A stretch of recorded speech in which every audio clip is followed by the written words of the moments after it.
nagpaalam na ho siya sa akin. Ano bang ikapapanglaw mo? Eh di ba't pinagbabakasyon ko kayo ng tiya mo sa San Diego?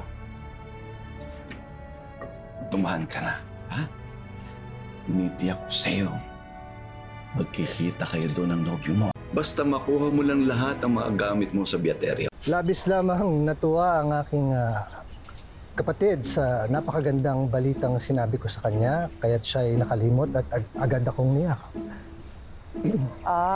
Kapatid lang pala. Dahil hindi masagwang magyakap ang mga magkapatid.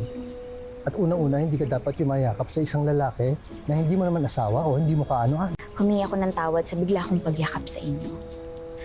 At nagdasal din ako na sana talaga Clay na lang ang itawag niyo sa akin kasi ayoko talaga naririnig yung pangalan.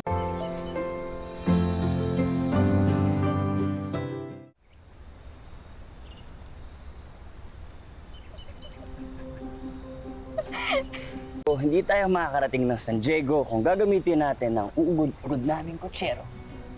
Kaya ito, kinakas ko ng aming kalesa mula sa kanya. Hindi ba magagalit ang iyong pamilya? At kakayanin mo ba magmaneho hanggang sa San Diego? Hindi ba 7 taong kang nawala rito, amigo?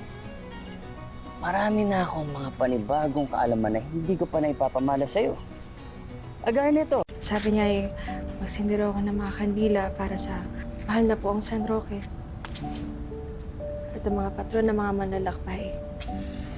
Pati na rin kay San Rafael para sa ligtas na biyahe ni Crisostomo pa San Diego. Pati na rin ang Nuestra Señora de la Paz. Buen viaje. Es verdad, iha. Natitiyak kong pangangalagaan ng mga santa ang paglalakbay ni Ibarra. Lalo tigit napakarami ng mga tulisanes sa daan. Magdasal ka ng mataimtim at natitiyak kong talagang titinggin ito ng langit. At pagkatapos nun aalis tayo pa Biaterio.